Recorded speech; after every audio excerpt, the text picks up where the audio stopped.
Bon. Très bien. Alors on va démarrer la paracha. Donc on va démarrer le shiur sur la paracha de Vayeshev.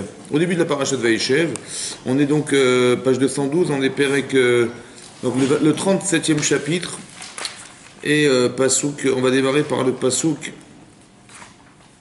Bet. C'est marqué là-bas la chose suivante. Et les Toldot Yaakov, Yosef ben Sheva Esrei Shana, Yosef avait 17 ans.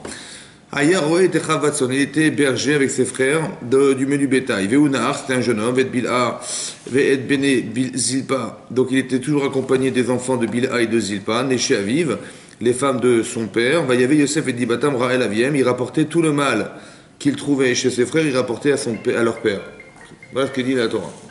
Et donc, Rachid explique ça, qu'il disait du Lachonara, du Motzi Shemra carrément, de la médisance sur ses frères. Tout ce qu'il voyait de mal chez les frères des enfants de Léa, il allait rapporter à leur père. Rachid explique pourquoi, parce que bon, il faut comprendre psychologiquement, parce qu'il était accompagné des enfants de Bila et de Zilpa, les enfants des servantes. Alors Rachid explique pourquoi il était accompagné de ces enfants tout le temps, parce qu'ils étaient maltraités, selon lui, par ses autres frères, qu'il les traitait d'esclaves. Ouais, ça veut dire les enfants des servantes. Et donc il disait, mais non, vous n'êtes pas enfants de servante, vous n'êtes pas des esclaves. Et donc il est réconcilié avec eux-mêmes. Et donc ça peut engendrer peut-être le fait qu'il ait envie de dire du mal d'eux pour rééquilibrer. Vous comprenez, par justice entre guillemets. Mais il va dire du mal de ses frères aux yeux à ses yeux, donc et rapporter ça à son père. Et Rachid explique, on est dans la colonne de gauche. Au milieu du paragraphe, elle dit Batam Ra'a, donc les mauvaises paroles. Kol Ra'a Shayaroe Be'echav Benelea, tout le mal qu'il voyait de ses frères, les enfants de Léa, Aya Magid la Vive, il a raconté à son père. Dit Shayuchrim et Verminachai, il racontait qu'il mangeait des animaux vivants, carrément, donc il se coupait des steaks d'animaux vivants, ça va. Il se moquait des enfants des servantes. L'ikrotam Avadim, en les appelant des Avadim, des esclaves. Vechachulim Alariot, ils étaient soupçonnés d'adultère. Et dans ces trois situations, il a été frappé, Yosef. Al-Ever Minachai, quand il a prétexté qu'il mangeait des animaux vivants, ils ont fait une shrita, ils ont fait la shrita, ils ont égorgé un Eitzerizim, ça veut dire un chevreau. Bimchriato lorsqu'ils l'ont vendu, Velo Achloucha, ils n'ont pas mangé vivant. Vous avez vu qu'ils ont fait la shrita, donc il a vu de ses yeux que finalement, et c'était faux ce qu'il avait pensé. Ensuite, c'est marqué et lorsqu'il a dit de ses autres frères qui traitaient les frères des servantes et d'esclaves, ce qui était faux, les Vedim Kar Yosef, il a été vendu esclave. Et sur le fait qu'ils étaient soupçonnés d'adultère, il dit il a été éprouvé par la femme de Potiphar. Bon, ça va? Qu'est-ce qu'on apprend de là? Ouais. Mais ça veut dire quoi? Qu'est-ce que ça veut dire Midak et Negidba? Qu'est-ce que vous apprenez de là? Il a été médisant et il a été frappé à cause de ça. Qui c'est qui a créé ces situations? Pas lui. Qui c'est qui a fait que la femme de Potiphar lui court derrière? Qu'est-ce qui a fait qu'il a vu de ses yeux vus qu'au final ils ont fait une shrita devant lui? Non, Hachem.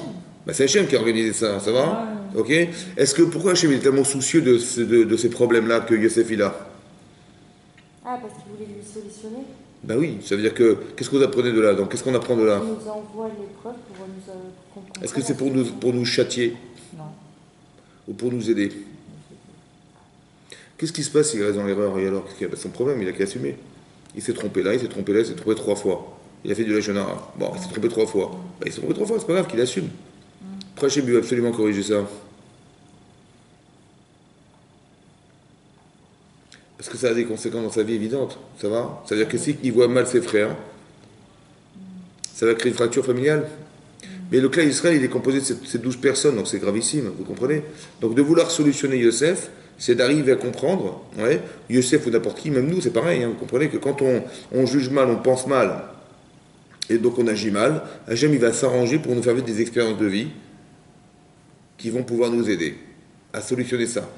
Maintenant, de voir une shrita devant soi. Moi, je croyais qu'ils mangeaient des animaux vivants. Voilà, c'est ce que j'ai cru. Bon, j'ai vu la shrita, j'ai dit, mais je me suis trompé.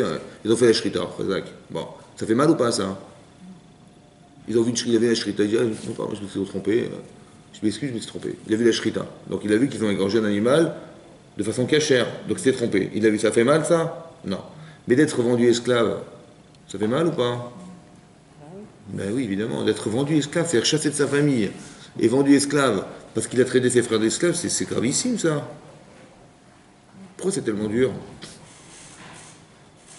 Pourquoi pourquoi il va vivre une situation tellement compliquée? Ça veut dire qu'il va être obligé d'être vendu esclave pour réparer sa faute d'avoir cru que ses frères ils traitaient les autres frères d'esclaves. Ah bon, c'est dur. Hein.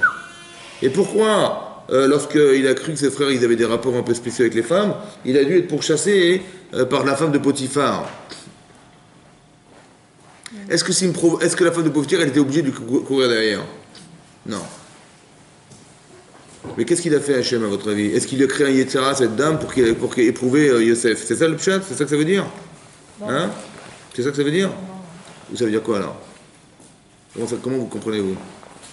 Quoi, Hachem il a créé un Yetzara à cette femme pour solutionner le problème de Yosef? Ou bien parce que on a utilisé les deux? Ça veut dire qu'Yosef il a utilisé cette femme, Hachem a utilisé cette femme, qui avait déjà un problème avec les hommes, on va dire, et il l'a utilisé pour éprouver Yosef. Donc elle a solutionné deux personnes en fait, à la fois. Mais qu'est-ce que ça veut dire? Pourquoi c'est tellement difficile? Pourquoi c'est tellement dur? Des fois c'est facile, des fois c'est dur. C'est facile de voir une shrita, c'est pas compliqué. Il a vu la shrita, bon bah c'est un petit clin d'œil du bon Dieu, ça va, c'est facile. Mais d'être vendu esclave, oh, c'est dur ça. D'être chassé de sa famille, d'être vendu esclave, de devoir subir l'esclavage pendant toutes ces années, d'être humilié de l'esclavage, c'est une humiliation l'esclavage. Pourquoi c'est tellement fort? Pourquoi c'est tellement dur? Pourquoi j'ai mis dur comme ça? C'est trop dur ça. Hein? Qu'est-ce que vous avez compris là-dedans? Pas grand-chose. Khazak ou balo. Alors, qu'est-ce que vous avez compris là-dedans? On est en train de comprendre Hachem là ici. Hein. C'est ça le cours. Le but du cours, c'est de comprendre Hachem. Non, c'est qu'il nous donne des situations à la hauteur de ce que l'on peut être. J'ai compris ça, mais il a qu'à le lire dans un livre, ça ne se fait pas d'être traité les gens d'esclaves. Il loue un livre, il dit ah tiens, j'ai lu un livre, tiens c'est vrai que c'est pas bien. Pourquoi c'est tellement dur? Il va être vendu esclave, séparé de ses frères, de sa famille, c'est effroyable ce qu'il est en train de vivre là. Parce qu'il va se mettre à leur situation et puis en tant qu'esclave, là il va comprendre. Il faut passer par ça, c'est-à-dire il ne peut pas lire un livre. Il ne peut pas lire un livre et dire ah tiens, peut-être j'ai fait une erreur, ou je sais pas moi, un petit clin d'œil du bon Dieu quoi, c'est pas compliqué ça. Hein? Pourquoi c'est tellement dur à votre avis? Non, parce que c'est la nature humaine qu'il faut qu'il change. Vous avez compris, vous avez raison, mais pourquoi ça doit être tellement profond? Qu'est-ce que vous comprenez de là? C'est quelque chose de très important à l'école. Ben oui, ça veut dire que c'est profond, ça veut dire que si c'est dur, c'est que quoi? Ben c'est que profondément au fond de lui, il pense ça. Comment on va lui extraire ce truc-là? Comment on va faire pour lui extraire? Donc quand Hachem, il pousse le bouchon un petit peu, c'est pourquoi faire? C'est pour nous embêter? Non. Ou pour arriver à quoi? Est-ce qu'on arrive à quoi?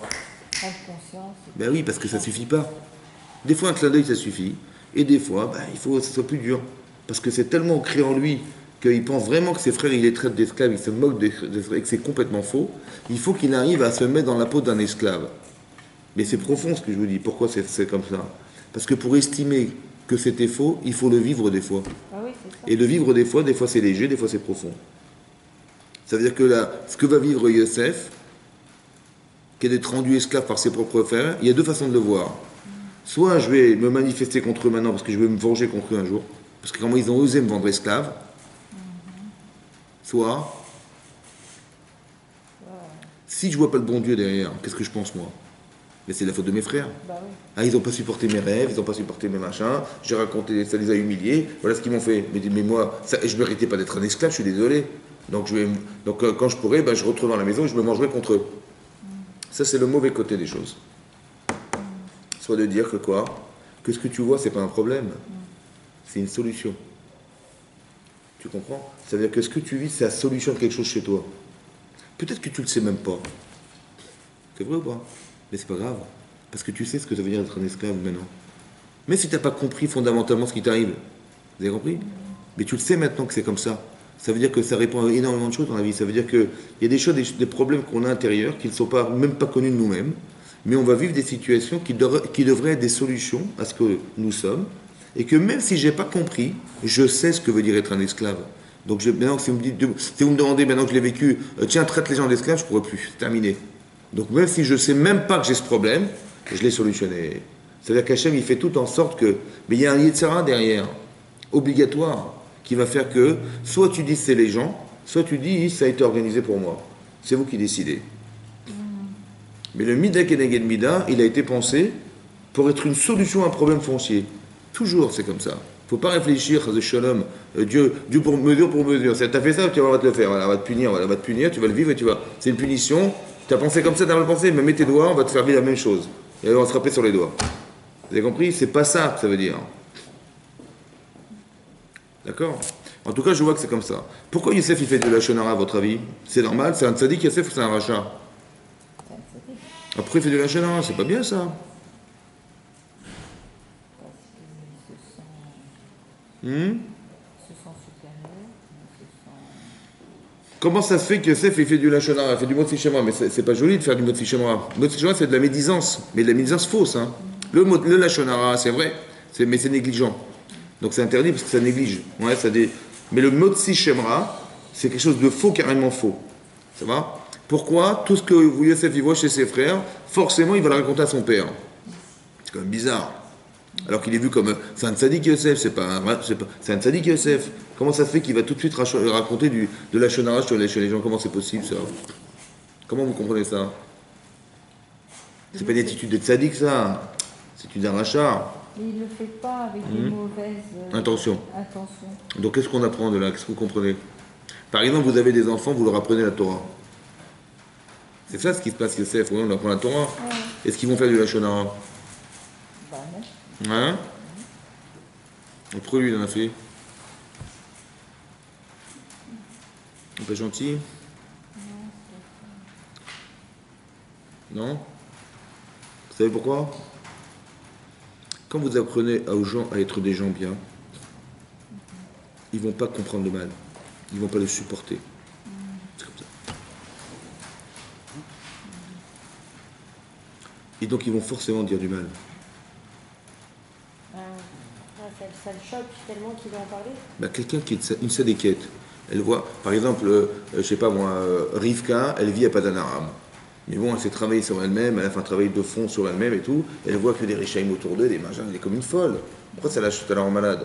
Parce qu'elle sait que si elle était comme eux, ça aurait été une catastrophe pour elle. Donc elle ne veut pas vivre ça. Donc il y a un contraste qui va s'organiser. Et plus elle est sadéquette, et plus ça la dérange. Ça va? Mais quand c'est familial, c'est plus facile parce que c'est familial. Donc ils vont faire du lachonara, les enfants. C'est comme ça, c'est obligatoire. Vous comprenez ou pas? Alors qu'est-ce qu'il faut faire pour corriger ce problème? Parce que d'un côté, tu veux que ce soit des gens bien, tes enfants, et d'un côté, ça va organiser chez eux un contraste trop grand qui va faire qu'ils vont sortir dans la rue, ils vont voir des choses qui sont contraires à ce qu'ils ont appris, ça va les déranger. Et s'ils sont honnêtes avec eux-mêmes, ils vont faire du lachonara. Mais c'est obligé. Alors comment je fais pour moi? Qu'est-ce que je vais leur dire à mes enfants pour que ça puisse pas se faire, ça? Parce que c'est quand même interdit. Alors qu'est-ce qu'il faut faire? Vous pouvez les mettre dans les conditions. Ah non, je ne veux pas les mettre dans les conditions. Qu'est-ce que je vais faire? Qu'est-ce qu'il faut faire? C'est quoi la solution à ce problème? Parce que d'un côté, on veut qu'ils soient honnêtes, on veut qu'ils soient entiers, il faut qu'ils soient parfaits, il faut qu'ils soient irréchamables, on veut tout ça. Mais ils vont voir des gens qui ne le sont pas, ces gens-là. Alors comment ils vont faire? Ah papa, t'as vu ça? Ils vont voir un enfant, il voit quelqu'un qui n'a pas une kippa, il dit mais il est goy. Mais il n'est pas goy, mon chéri. Comment tu veux? Il faut qu'on arrive à faire la nuance. Et comment on arrive à faire la nuance? Comment on va lui expliquer que ça ne se fait pas de parler comme ça? Parce que d'un côté, je dis, mais ça se fait pas. Il dit, mais papa, tu m'as dit l'inverse. Tu m'as dit que c'est pas joli et tu me dis maintenant qu'il faut accepter ça. Mais c'est contraire à la logique de ce que je voulais faire au départ. Comment je m'arrange? Vous avez compris? Comment tu fais maintenant? C'est vrai, c'est un problème de chinour, ça, c'est un problème éducatif.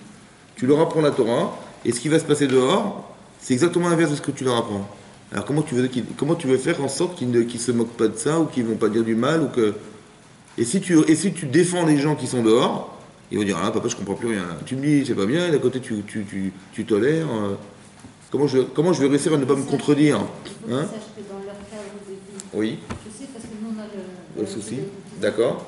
Dans leur cadre de vie ils doivent respecter, mais en même temps ils doivent comprendre qu'il y a des tendances. Allez, comment comprendre? Et que tout le monde... Attendez, comprendre, ça veut dire, vous allez dire, eh bien écoute, c'est comme ça, il y a des juifs, il y a des hauts, des bas, mais c'est dur ça de dire, parce que d'un côté, je vais lui dire, mais écoute, eh ben tu vois, si je dis, il faut tolérer les gens, ben il va dire, bah tolère-moi aussi quand je fais des avérotes.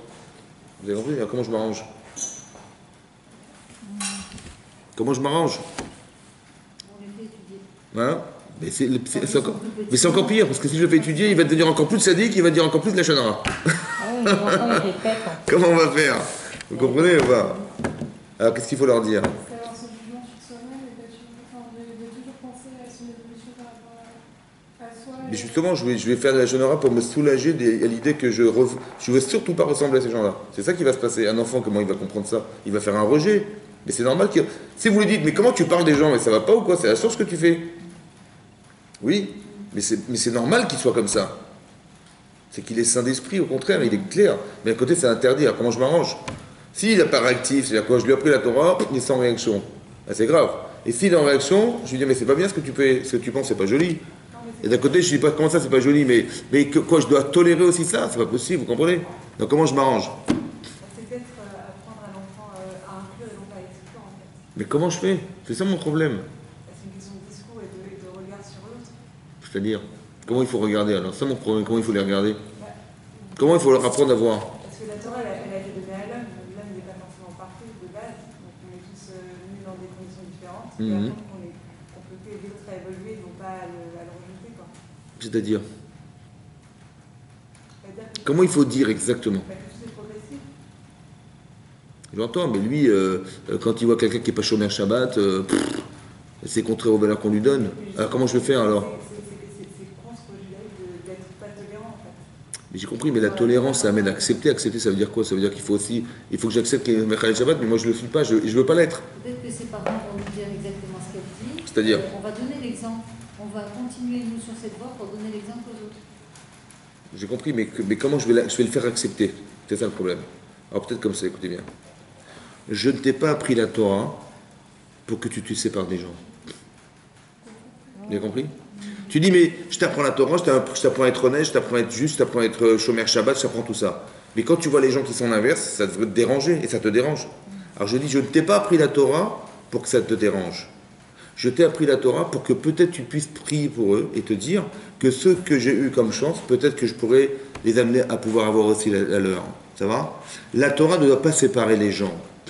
La différence doit exister, mais elle doit être conçue de manière à ce que la Torah, elle puisse être apportée, elle puisse apporter quelque chose et pas être en défaveur de ce que tu conçois. C'est très important ça. Vous avez compris? C'est pas parce que tu es spécial et que l'autre ne le sont pas que tu vas négliger, tu vas dire non, moi ils ne rentrent pas dans mon cercle, ces gens-là. Non. Peut-être tu dois te dire l'inverse. Plutôt que d'être dégoûté d'eux, peut-être d'avoir pitié d'eux. Et d'avoir pitié d'eux, ça te permet de peut-être leur dire écoute, ils n'ont pas eu ça. Il y a une autre logique. C'est la pitié des autres et pas le dégoût des autres. Je ne t'ai pas appris la Torah pour en être dégoûté. Je t'ai appris la Torah parce que le contraste, il va être évident, c'est conscient, c'est comme ça. On ne peut pas y échapper, c'est clair. Seulement, je ne t'ai pas demandé d'apprendre la Torah pour te séparer de ça, mais d'avoir pitié de ce que tu vois voir. Et cette pitié te dira... Après, il y a une autre logique, c'est que, quand il y a un contexte, et c'est vrai qui fait qu'il n'a pas eu la chance que tu as eu d'apprendre la Torah ou d'être dans les mitzvot, parce qu'il a vécu dans un milieu différent. Mais ce concept-là, tu dois l'intégrer pour dire la Torah que j'ai apprise, elle ne doit pas me permettre de faire d'une fracture entre nous. Mais de dire au contraire que ce que toi, tu sais que ne sont pas au courant les gens ou ne sont pas conscients les gens, qu'est-ce que tu peux faire? Tu es aussi de tout nouveau, tu deviens le père de famille, tu deviens le mechaner, l'éducateur, tu deviens... Vous avez compris ce que je veux dire? On n'apprend pas la Torah pour la conserver, mais pour être capable de pouvoir permettre aux autres de pouvoir y accéder un jour. C'est ça la différence. Et dans cette perspective-là, il n'y a plus de la Shonara. Mais le réflexe évident, c'est de faire de la Shonara. C'est évidemment comme ça. Vous avez compris? Voilà. Si quelqu'un il a conscience de ce qu'il est et de ce qu'il a appris, évidemment qu'il va être contrasté avec ce qu'il va voir dehors, et donc ça va le déranger, il va l'exprimer. Mais ne comprenez que cette réaction, elle est saine. Vous dites, mais comment ça se fait? Mais je t'apprends la Torah, mais comment tu fais la Shonara? C'est pas joli, machin, comme tu manges du cochon. Mais non, mais vous avez compris, faut être cohérent, faut être logique. Si vous apprenez les gens à être des gens bien, ils vont forcément dire du mal, et c'est comme ça, ça fait partie c'est pas ça. Parce qu'il faut le gérer, ça, c'est pas facile de gérer. C'est comme un Baal Tchouva, il va faire Teshuvah, et tout lui paraît fantastique, et quand il va dehors, il est dégoûté, il peut plus sentir, il peut pas accepter, c'est impossible, c'est inacceptable. Après, il faut gérer ça, en se disant, c'est vrai que ce n'est pas acceptable, mais malheureusement, ils n'ont pas eu la chance de pouvoir y être dans cette Torah. Alors, qu'est-ce que je peux faire pour un peu leur permettre de goûter, de permettre d'y accéder, de permettre de changer? C'est ça qu'il faut, dans cet esprit. La Torah rapproche et elle ne refoule pas ça. Ça, c'était un détail qu'il fallait retenir dans l'attitude de Yosef. Donc, ça veut dire qu'on peut être un tzaddik et avoir une réaction pareille. C'est logique. Ça va? Ok. Ensuite, c'est marqué, qu'est-ce qui s'est passé? Donc, qu'est-ce qui se passe? Il a dit du Lachon Hara sur ses frères, Yosef. Ensuite, il avait le privilège, dit Rachid, de pouvoir étudier la Torah avec son papa. Il avait aussi l'avantage d'avoir reçu des cadeaux de son père. Et son père, il a montré une différence, c'est ce qui a dérangé. Et la Torah nous répète plusieurs fois que cette différence, elle a créé de la haine. de la jalousie. Ça va? À la suite de ça, la Torah nous dit que Yosef, son père a dit à Yosef, va retrouver tes frères qui sont en train de faire péter des troupeaux très loin dans le... Il les a retrouvés et là ils l'ont jugé.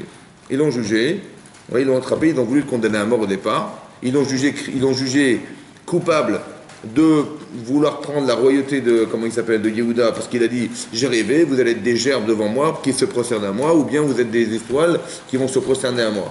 Et là, ils ont dit quoi, tu vas régner sur nous, tu vas nous gouverner. Ça veut dire qu'ils ont cru que Yosef, il voulait être le roi d'Israël, et là, on aurait fait un schisme dans la famille de Yehuda, comment dire, entre Yehuda et Yosef. Il y aurait eu deux rois, ce qui est impossible dans l'Israël, il fallait qu'il y ait un seul roi qui puisse tout diriger.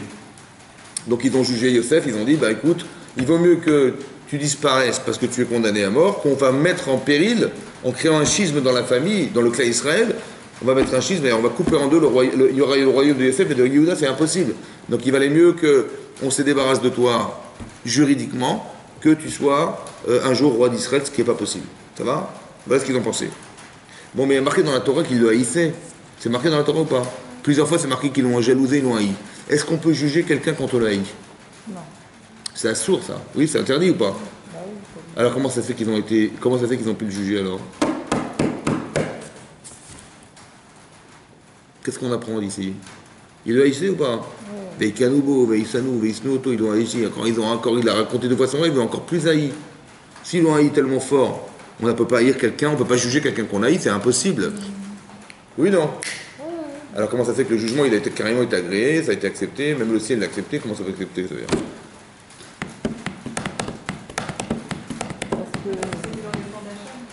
Mais comment ça se fait qu'ils ont été juges?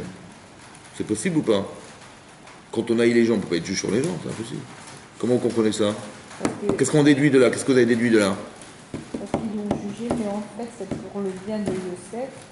Mais c'est avec la haine qu'ils l'ont jugé, c'est interdit de juger avec les gens avec la haine. On ne peut pas être juge et parti à la fois, et tellement parti que haineux de la personne, évidemment qu'on va le condamner, évidemment c'est comme ça. Il est tronqué le jugement, puisqu'on est haineux. Donc comment vous comprenez? On est obligé de dire que quoi? Ils ont été ajoutés par leur haine, en fait. Non, on a été obligé de dire que quoi? C'est caché ou pas caché le jugement? Il est caché ou pas? Ben, bien sûr qu'il est caché, sinon il n'aurait pas été validé. Donc il est caché, comment il peut être caché et haïssant son frère? Comment c'est possible? On est obligé de dire que quoi? De là j'ai compris quelque chose ici, j'ai compris quoi? J'ai compris que... Comment? Parce que Hachem, la Gemara dit dans Sanhedrin, elle dit que même Hachem il a participé au jugement et ça a fonctionné, donc il a été vendu. Finalement ils l'ont pas tué, ils l'ont vendu. Mais il était condamné, Yosef. Mais non, comment c'est possible? De là j'ai compris une chose. Et ça reste entre nous, hein. Que c'est pas une haine consciente.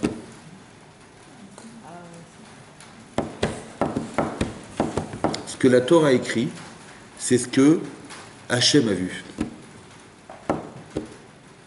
Quand il y a marqué, ils l'ont jalousé, ils l'ont machin, ils l'ont haï, ils l'ont jalousé. Vous avez compris? Parce que d'un côté, c'est des tzadikim. Et d'un côté, comment on peut imaginer qu'ils ont une aide aussi évidente? On a l'impression de parler à des voyous. Alors, il faut comprendre dans la Torah que ce que la Torah, elle écrit, c'est pas ce qu'ils ont consciemment pensé, et très souvent c'est comme ça. C'est qu'à simplement la Torah a voulu nous expliquer un problème psychologique, qui est que on peut alimenter intellectuellement des raisons qui sont logiques, mais qui sont nourries par de la haine. Vous comprenez ça ou pas? Vous avez compris? Des fois, je pense des choses, j'ai envie de quelque chose, mais en fait, il faut savoir que l'origine de ma pensée, c'est une haine. C'est possible. Vous avez compris ce qui est marqué là? Parce que si c'était conscient, c'est impossible qu'il puisse juger Yosef. C'est interdit de juger un homme avec la haine. On est obligé de dire que la haine, elle n'était pas consciente, mais qu'elle existe en eux, inconsciemment, et qu'elle va être la source de leur jugement. Vous avez compris? Parce que d'un côté, c'est une contradiction. D'un autre côté, la Gemara, le Midrash dit qu'ils l'ont jugé parce qu'ils l'ont pris pour le roi d'Israël, etc. Et de l'autre côté, tu n'aurais pas ça, il dit simplement qu'ils avaient la haine. Comment c'est possible? Vous avez compris? On est obligé de répondre en expliquant que ce qui est marqué dans la Torah, c'est pas conscient. Et de là, on apprend que des décisions prises conscientes sont peut-être nourries par une défaillance intérieure, oui, qui va nous arranger, on va dire comme ça. Alors je vous l'explique intellectuellement. Intellectuellement, je vous l'explique. Est-ce que moi j'ai envie que Yosef soit roi d'Israël? Est-ce que j'ai envie d'être gouverné par lui? Est-ce que j'ai envie? Est-ce que j'ai envie que Yosef il casse la famille en prétextant qu'il est le roi d'Israël? Non. Donc comme j'ai pas envie, j'ai pas envie. J'ai pas envie d'être en souffrance par rapport à un jugement, parce que je suis très honnête. J'ai pas envie que Seth il fasse une grosse bêtise dans sa vie. J'ai pas envie. Donc on va le juger. Le problème, c'est est-ce que je le fais parce que la halakha l'estime, l'exige, ou parce que j'ai pas envie de le voir, inconsciemment. Vous avez compris ce qui se passe? Et c'est possible que je juge des gens, mais que tout ça s'est nourri par le fait de se débarrasser d'eux. Et comment je fais? Ben, je l'habille avec une halakha. Ça va? C'est-à-dire, qu'est-ce qu'on apprend de là? On doit avoir peur de quoi maintenant? Hein? Vous avez compris quoi? On doit avoir peur de qu'est-ce qui est à l'origine de ma pensée? Il faut prier à Hachem pour que mes mauvaises pensées, elles ne soient pas inconsciemment chez moi, elles soient le projet que je vais réaliser dans ma vie. Voilà. Parce que jusque-là, il va lier de ça.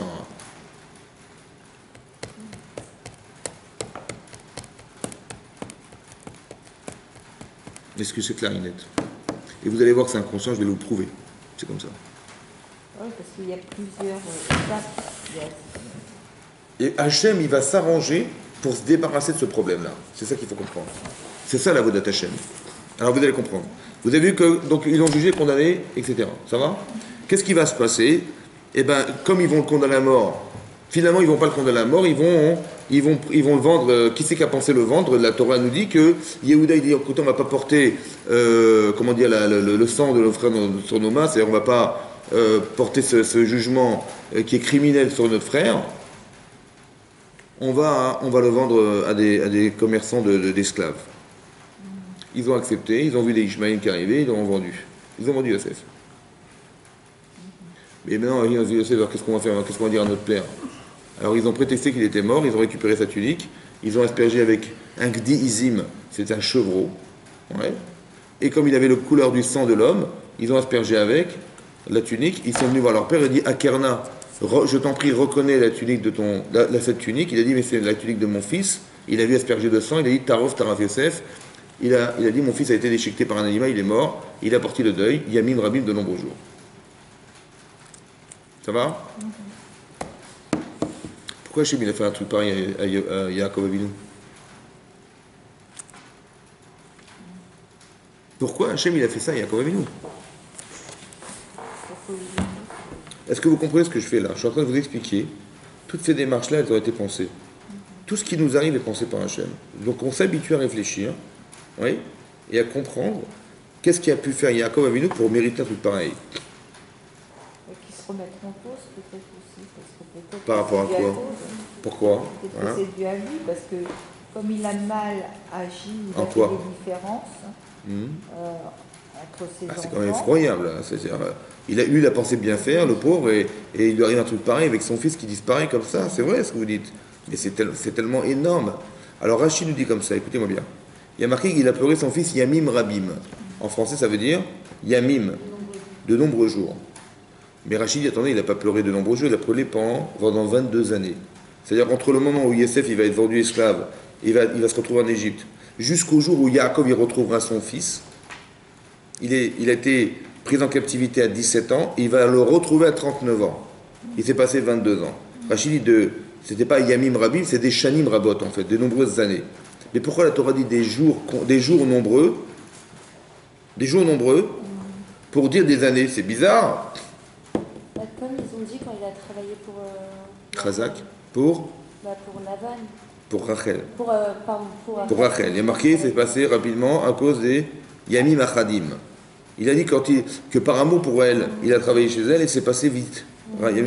Mais Rashi explique là-bas, dans ce passage de la Torah, que, comme ça c'est marqué dans le Midrash, que lorsqu'il était chez Lavan pendant 20 ans, et que, pendant 2 ans, sur le chemin, il s'est passé 22 ans entre le moment où il quitte ses parents, parce qu'il a eu peur d'être assassiné par Esav, et le moment où il retourne à la maison, il s'est passé 22 années. Et là-bas, il dit le Midrash qu'il n'a pas fait mitzvah de kibud avaim pendant toutes ces années-là. Il n'a pas respecté et honoré son père et sa mère pendant cette période de sa vie. Alors, on lui a fait, entre guillemets, payer en faisant que son fils, il ne pourra pas faire kibud avaim pendant 22 ans. Et donc, il va le pleurer Yamim Rabim, de nombreux jours qui font des années. La question que je pose est la suivante. Écoutez-moi bien. Qui c'est qui lui a demandé de partir de la maison? Hein? Son père. Rivka. Est-ce que son père était d'accord? Très bien, puisqu'il lui a dit, va chez, va chez le frère de ta mère et tu vas trouver ta femme là-bas. Donc il est parti avec le consentement de ses parents? Il a fait Kiboud Avaim? Il a fait Kiboud Avaim? Ok. Maintenant, pourquoi il est parti? À cause de quoi il est parti? Pourquoi il s'est sauvé? Parce que il risquait d'être assassiné par son frère Esav. Ouais. Donc il était en danger s'il restait à la maison. Donc quand il est parti chez Lavan, se réfugier chez son oncle, est-ce qu'il avait une mitzvah de de mettre sa vie en péril sous prétexte de mitzvah de respecter son père et sa mère? Oui ou non? Non, c'est sûr que non. Est-ce qu'on a une mitzvah de faire qu'il devait au détriment de sa propre vie? Or, il risquait de mourir là-bas. Donc il a eu raison de ne pas y aller. Hein? Il a eu raison de ne pas y aller. Ah, il a fait Kiboud Avem, il a respecté son père et sa mère en partant. Et lorsqu'il était chez Lavan, il a jamais eu la mitzvah de retourner chez ses parents faire Kiboud Avem, évidemment, parce qu'il était en danger de mort. On ne met pas sa vie en péril parce qu'on va faire des mitzvot de Kiboud Avem, ça n'existe pas, ça. Donc qu'est-ce qu'on lui reproche? Il y a un problème de fond, en fait. Lequel? Dans le sens où, ok, il a respecté la mitzvah, et par contre, il n'a pas souffert de cette séparation. Parce que Razak. s'il disait, D'où vous savez qu'il n'a pas souffert? parce qu'on parle de Yanni, mais pas d'années, en fait. Il a pleuré de nombreux jours. Il a pleuré de nombreux jours, pour dire de nombreuses années. Mais pourquoi on dit des jours pour des années? Alors le Maharal de Prague, il dit ce que vous dites. Il dit parce que quand il était chez Lavan, il a travaillé chez Lavan. Combien d'années? Toutes ces années. Mais c'est passé vite. Or, si je suis préoccupé par la mitzvah de Kiboud Avaim, et je ne peux pas faire la mitzvah, bien que je ne peux pas la faire parce que je ne vais pas retourner chez mes parents, je ne peux pas la faire. Parce que Yaakov, il se met en danger de mort, évidemment, il ne va pas y aller. Mais ça le dérange de ne pas y aller ou pas? Ou dit, tiens, ça tombe bien, je ne vais pas y aller.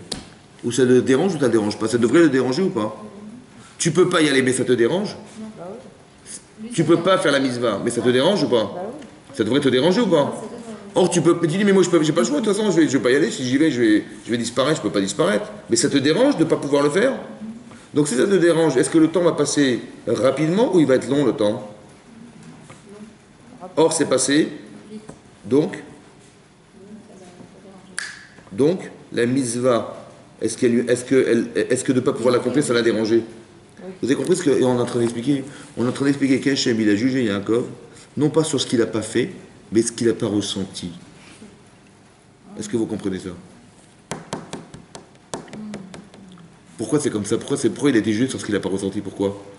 Dis-moi sur ce que j'ai pas fait, ok, mais parce que j'ai pas ressenti. Pourquoi c'est comme ça, à votre avis? Qu'est-ce qu'on apprend par l'absurde maintenant? Parce que ça montre que ça n'a pas solutionné un problème de fond. Parce que qu'est-ce qu'il faut faire dans sa vie? Qu'est-ce qu'il faut faire? Quand est-ce que vous savez que la mitzvah, vous l'avez en vous? Quand on l'a fait, il faut faire. Quand vous regrettez de ne pas la faire. Mais si ça ne vous dérange pas, vous dites, tiens, heureusement, j'ai pas été, heureusement, j'ai pas fait, heureusement, ça tombe bien, j'ai pas pu faire, heureusement, j'ai pas pu faire. Ça tombe bien, j'ai pas fait. Ça veut dire que la mitzvah n'est pas là. Donc c'est-à-dire qu'on fait des mitzvot pour arriver à construire une relation à la mitzvah. Que je ressens des choses. Et ce que je ressens devrait me déranger. Ça ne m'a pas dérangé, alors, c'est-à-dire qu'elle n'est pas là, la mitzvah. Pourquoi c'est comme ça? Vous savez pourquoi c'est comme ça? Parce que un jour, Yaakov, il va disparaître. Il va se rendre compte au là-bas qu'il ne ressent pas cette mitzvah. Parce que là-bas, on ne peut plus rien faire. Il n'y a plus rien à faire. Donc il y a quoi? Se construire dans sa vie, c'est de ressentir des choses. On est d'accord? Se construire, c'est de se ressentir. Mais s'il n'y a pas ce ressenti, il n'est pas construit. Donc Hachem dit, je suis obligé d'utiliser ton fils pour reconstruire ce que tu n'as pas fait toi-même. C'est-à-dire que ce que vit Yaakov Avinu, c'est une manière de reconstruire consciemment la mitzvah qu'il a raté d'être. C'est-à-dire de respecter son père et sa mère. Vous avez compris ça? Donc quand Yosef est vendu esclave, ça vient solutionner combien de choses? Quand Hachem il a fait ça, ça a solutionné Yosef. Pourquoi ça a solutionné Yosef? Parce qu'il a traité ses frères d'esclaves. Donc il va être vendu esclave, ça va l'aider. Que Yaakov il a vécu ça parce que ça vient solutionner ce qu'il n'avait pas réussi à faire avant. Vous avez compris qu'avec une seule chose, qu'est-ce qu'Hachem il fait? Vous avez compris ce qui se passe? La Torah nous l'explique.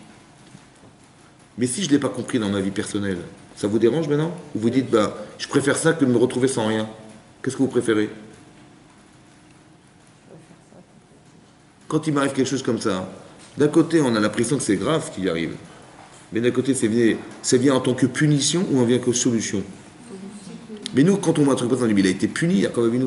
Son fils, il est parti de la maison, c'est une punition. Pour lui, son fils. C'est vrai ou c'est faux? Mais c'est faux. Ce que vit Yaakov est une solution, encore une fois. Vous avez compris? Alors que nous, hein? Il le sait, oui. Non, il ne le sait pas. C'est la Torah qui nous Il dit. a su à la fin de sa vie. Ouais, vers 14 heures, je crois.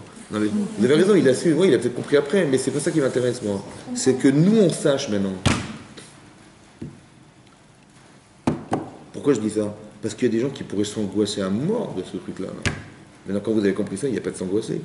Il y a comprendre que ça vient solutionner quelque chose. Ça veut dire que je suis en train de vous dire que l'angoisse n'a pas lieu d'être. Ça n'existe pas l'angoisse. Dire est-ce qu'il m'arrive, est-ce qu'il m'arrive, c'est qui pense comme ça? Qui c'est qui nous fait croire? C'est l'Yetzer, hein. Vous avez compris ou pas? Vous savez ce que ça veut dire? Ça veut dire que si je le traduis mal, c'est qu'Hachem il est mauvais. Ou il est trop rigoureux, ou il est méchant, ou c'est cruel ce qu'il est en train de faire, vous avez compris? Alors qu'en vérité, ça va reconstruire la personne, ce qu'il a manqué d'être. Après, il faut juste comprendre cette logique-là. Vous savez qu'il y avait un double rapport à la vie, et pas se tromper de rapport. Faire attention à ça.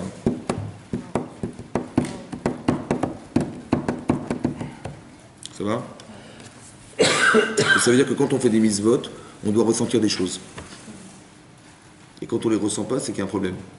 Parce que c'est le ressenti qui nous fait réagir. Quand vous ressentez quelque chose, c'est ça qui est le moteur de votre réactivité est relative et elle permet de savoir que ce que j'ai fait m'a construit et que j'ai des réflexes et j'ai envie et j'ai je ne sais pas quoi. Vous avez compris? C'est ça que ça veut dire faire exister la Torah dans nous, dans notre cœur. Parce que si vous avez des réactions positives de Torah, c'est que la Torah est en vous, c'est comme ça, les bisous, c'est acquis, c'est une chose acquise. Après le niveau d'acquisition, il y a des niveaux d'acquisition. Ça va? Peut-être aussi une autre explication que je vous donne, c'est la suivante. Pourquoi c'est tellement violent? Parce que c'est une grande violence. Parce que c'est possible qu'il n'arrivera pas à le percevoir naturellement, Yaakov Avinu. C'est tellement profond ce que je vous dis là, dans la personne. Parce que logiquement, il n'y a rien à se reprocher. Il a fait Kibbout Avim, il connaît la lacha, Yaakov Avinu, il sait bien qu'on n'a pas le droit de se tuer pour un Bézat Kibbout Avim. Donc il pourrait intellectuellement ne pas l'accepter. Ne pas s'accepter fauteur. Vous comprenez ça? Parce qu'il ne voit pas le manque de réaction. Lui, ce qu'il voit, c'est qu'il y a une halakha, je sais que ça, je ne rentre pas dans ce cadre-là, donc je n'ai pas besoin de me casser la tête. Mais il aurait fallu qu'il négocie avec ses parents pour sentir une souffrance? Non, il aurait fallu que le kavod, ça veut dire comme ça. Quand j'ai de la peine, par exemple, j'ai pas de peine de ne pas téléphoner à ma mère, ni à mon père, et ils sont loin de moi, mais bon, ça passe, ça ne me dérange pas. Le problème, c'est que le manque de réflexe est révélateur que le poids que mes parents ont chez moi, il n'est pas assez grand. Parce que manifestement, dans ma mémoire sélective, ils ne sont pas présents. Vous avez compris ça? Donc faire Kibbout Avim, avoir un rapport parental fort, c'est mettre du poids et trouver des arguments forts qui vont mettre du poids dans la conscience que j'ai de mon père et de ma mère. Donc ce poids-là, je ne l'ai pas. C'est pour ça que je ne réagis pas. C'est logique. Comme je vous ai dit la semaine dernière, quand Yaakov il envoie des cadeaux à son frère,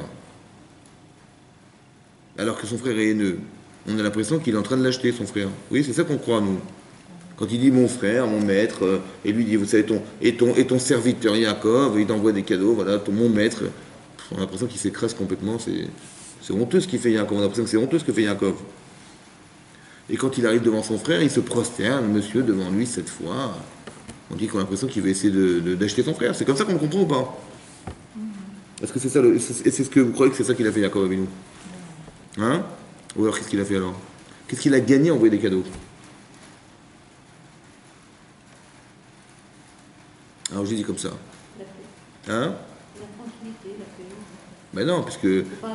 Attends, vous parlez à quelqu'un qui le haït. Envoyer des cadeaux, déjà c'est dur de les accepter. Non, l'attention. Hein? L'attention. Oui, mais qu'est-ce qu'il essaie de faire, Yaakov, en faisant ça? Annuler le... Hein? Annuler l'intention de son frère. Peut-être à lui changer son ressenti. Hein? À lui changer son ressenti. Quand j'envoie des cadeaux à mon frère qui me haït, qu'est-ce que je fais en fait? Qu'est-ce que j'essaye de faire? se rapprochent l'un et l'autre. Trouver d'autres solutions. Je lui pose un problème. Je lui pose un problème. Pourquoi? Parce que il y a un homme qui ne supporte pas, il s'appelle Yaakov, et malheureusement cet homme c'est son frère. Est-ce que le côté fraternel il est assez fort pour contrecarrer la haine qu'il a de cet homme? Non. Mais est-ce que cette case elle existe dans sa tête? La case frère elle existe dans sa tête ou pas? Mais elle est pleine ou elle est vide? Elle est vide. Parce que si elle était pleine, il ne pourrait pas le haïr. Vous savez ce que fait Yaakov? Il remplit cette case. Mais il lui pose un problème. Parce que d'un côté, je montre ma fraternité, mais d'un côté, je haïs cette fraternité. Alors qu'est-ce que je vais faire? Il faut que je lui offre des cadeaux, jusqu'à ce que son émotion, elle bascule sur la honte qu'il a de me haïr. Vous comprenez ce que ça veut dire, ça? Hein? C'est-à-dire que psychologiquement, je remplis une case vide, en envoyant des cadeaux, et quand il vient devant moi, je l'appelle mon maître, et quand il arrive devant moi, je me prosterne devant lui, pour montrer, pas pour dire, tiens, je vais lui mentir en lui faisant croire des choses. Pas du tout. C'est sincère ce qu'il pense. C'est d'arriver à remplir une case vide, qui va jusqu'à un jour basculer, à lui faire penser qu'il a son frère en face de lui, et pas la personne qu'il haït. Parce que manifestement, elle ne s'appelle pas cette case son frère, elle s'appelle Yaakov, la personne que je ne peux pas supporter au monde. Donc qu'est-ce que Yaakov il fait? Il essaie de poser un problème à Esav en lui proposant de vivre cette expérience de frère, de fraternité, qui va, à un moment donné, il va dire, attends, il est bien gentil, genre mon frère, il va avoir des cadeaux, 2, 3, 4, 5, 6, 7, il se prosterne, adonne et machin, ça va remplir une case qui était vide au départ, mais qui s'est remplie par la relation qu'il a créée, et maintenant ça lui pose un problème, parce qu'il ne sait plus s'il est en face de soi son frère, ou la personne qu'il haït le plus, il ne sait plus. Il faut que ça déborde, qu'est-ce qu'il arrive à craquer, et dire, excuse-moi, allez, c'est bon, allez. Mais comment ça se fait que son émotion a été inversée? Parce qu'il a rempli cette émotion. Vous comprenez ça? C'est ça, mettre du poids dans la personne. Le kavod, ça vient du kaved. Kaved en hébreu, ça veut dire le poids. Respecter les gens, c'est d'avoir le poids qui va faire que dans mon cerveau, cette balance, elle pèse un poids tel que je vais intervenir dans ma vie en fonction du poids. S'il n'y a pas beaucoup de poids, je ne vais pas penser à lui. Et s'il y a beaucoup de poids, je penserai à lui. C'est ça le point, le kavod. Donc je vais exercer du kavod, je vais respecter la personne pour qu'elle ait suffisamment de poids dans ma vie et dans ma tête pour que je puisse réagir en fonction de ce que je lui ai donné. C'est ça que ça veut dire. Vous avez compris? Mais ça, malheureusement, Yaakov, il ne le ressent pas. Parce que ça passe vite. Ça passe vite, donc Hachem est obligé de... Il le fait pour son bien. Pour que quand il va arriver à la Yaakov, on ne pourra pas dire ta misère qui vaut rien. Ah ben non. Donc je vais l'organiser de façon à ce que tu puisses le concevoir par la manque de ton fils. Ça va? C'est comme ça que ça veut dire. Hachem, il cherche toujours à nous sauver. Maintenant, il y a ce qu'on appelle la midat hadin. La midat hadin, ça veut dire la qualité de rigueur qu'Hachem il a, ou de rachamim, ou de miséricorde. Quand est-ce qu'on utilise la midat hadin, la rigueur, et quand est-ce qu'Hachem utilise la miséricorde, à votre avis? Là, ce qu'il dit là, c'est midat rachamim ou hadin? Ou hadin? Quand je dis din, ça veut dire que quand je dis qu'il arrive un truc, il dit oh là là, il est très, très exigeant Dieu, hein, oh là là, c'est dur. Là, c'est une situation compliquée qu'il est en train de vivre.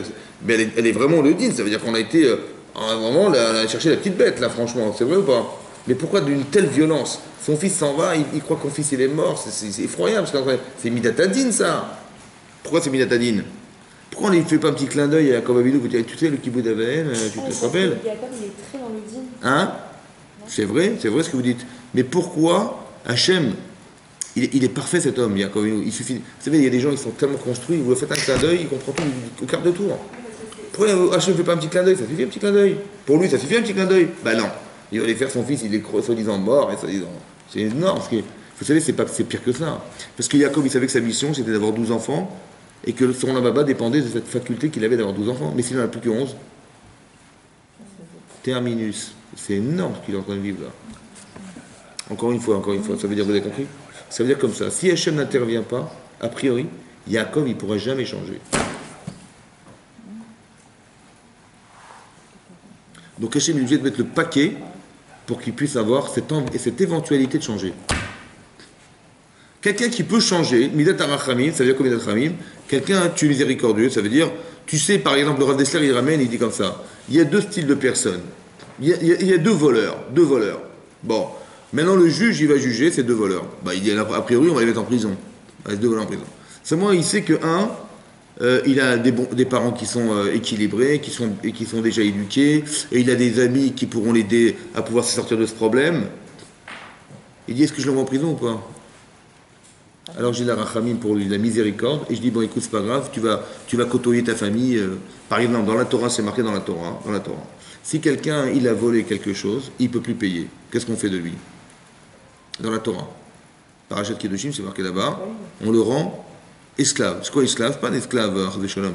Il va devenir ouvrier chez la personne, chez qui, ou la personne qui l'a volé, ou bien pourquoi faire? Pour rembourser la chose qu'il ne peut pas payer. Donc qu'est-ce qu'on fait? On lui fait, écoute, tu vas travailler dorénavant chez une personne, et ça peut durer jusqu'à 6 ans. Mais dans quel but? C'est quoi le but de cette démarche, à votre avis? Et tu dis, ah, t'as volé, tu ne peux pas payer, bah, tu vas travailler pendant 6 ans chez quelqu'un pour rembourser tes dettes. Pourquoi faire? Il volera plus, il comprendra. Pour rembourser. C'est intéressant. Hein? Pour rembourser. Oui. Non, mais Ou bien quoi? c'est pour corriger, quoi. C'est quoi corriger quoi? Il a fait une égalité. Mais pour corriger Il a quoi? volé quelque chose. Sa nature. Non, sa nature. La nature. Est-ce que lui, dans sa tête, il peut fonctionner en pensant qu'il peut travailler pour vivre de ses propres deniers? A priori, non. Lui, sa logique à lui, c'est quoi? C'est de vivre du bien des autres. Hachem, c'est qui fait Hachem. Ça s'appelle l'insertion sociale. On va le réinsérer dans la société. De quelle manière? Tu vas voir que tu vas travailler, ça peut prendre 6 ans dans ta vie, mais tu vas voir que tu vas travailler chez les gens, tu vas gagner ta vie, et ben tu peux vivre de ton propre travail. Tu n'es pas obligé de vivre sur le dos des autres. Ça va? Ça s'appelle la réinsertion sociale. Ça veut dire que la personne, on lui apprend à exister par elle-même. Et à force de penser qu'il est capable, un jour ça va changer sa nature et sa logique de vie. Il va se rendre compte qu'il est capable de vivre comme ça. Ça, on comprend ça? C'est exactement pareil ici. Il faut comprendre qu'à chaque fois qu'il nous arrive une chose, ça vient solutionner quelque chose. Donc le comportement que je vais avoir, et c'est juste avoir la bonne lecture de ce que je vis. Parce que je peux avoir de la haine contre le bon Dieu, je peux dire que Dieu il n'existe pas, je peux dire ce que vous voulez. Ça va? Mais encore une fois, c'est une manière logique de pouvoir amener les gens à une logique de comportement. Et de ne pas être dans la carence de celui à qui il manque qui vous d'amène. Mais c'est tellement profond que Hachem il est obligé, ouais, parce que la conscience il l'aura jamais, il y a quand même a priori, il ne pourra jamais changer. Donc quelqu'un qui ne peut pas changer, on va en prison, de toute façon ça ne sert à rien, il vaut mieux qu'il soit en prison et qu'il ne détruise pas la société, qu'on le laisse en liberté, qu'il va recommencer ses avérotes. Ça c'est la Midat Hadin. Quand vous voyez qu'Hachem, il n'a rien pu faire d'autre que ça, c'est qu'il n'avait pas le choix. Parce que s'il y avait une manière quelconque autre que d'influencer la personne pour la changer, il l'aurait pratiqué comme ça, Hachem. Ça va, vous avez compris? La Midat Harachamim. Par exemple, quelqu'un, il peut être rachat, et bien tiens, il va rencontrer un rav, il va rencontrer une yeshiva, il va rencontrer des shiurim, il va écouter des shiurim, et puis à force, s'il peut changer, alors on lui proposera cette situation et cette solution. Mais sinon, eh bien, il risque de souffrir de ça, et que cette souffrance, elle amène au moins à le bloquer ou l'empêcher d'agir. Mais c'est toujours dans le bien de la personne, ça a été pensé. Mais la Midat Hadin, c'est la rigueur, qui veut dire qu'Hachem, il a jugé que ce n'était pas possible autrement, et la Rachamim, c'est qu'il y avait d'autres solutions plus souples, qui pourrait permettre à cette personne d'arriver au même résultat sans passer par la souffrance. C'est clair et net ou pas? Par exemple, quand vous voyez qu'Hachem, il envoie des makotes à Paro, les makotes Misraim, les plaies d'Égypte, il voit son pays se détruire au fur et à mesure, c'est une Midat Hadin ça. Pourquoi c'est comme ça à votre avis? Parce qu'il est tellement têtu, Paro, il n'y a rien qui pourra l'empêcher d'assujettir le Kessel toute sa vie. Mais il faut que ça s'arrête un jour.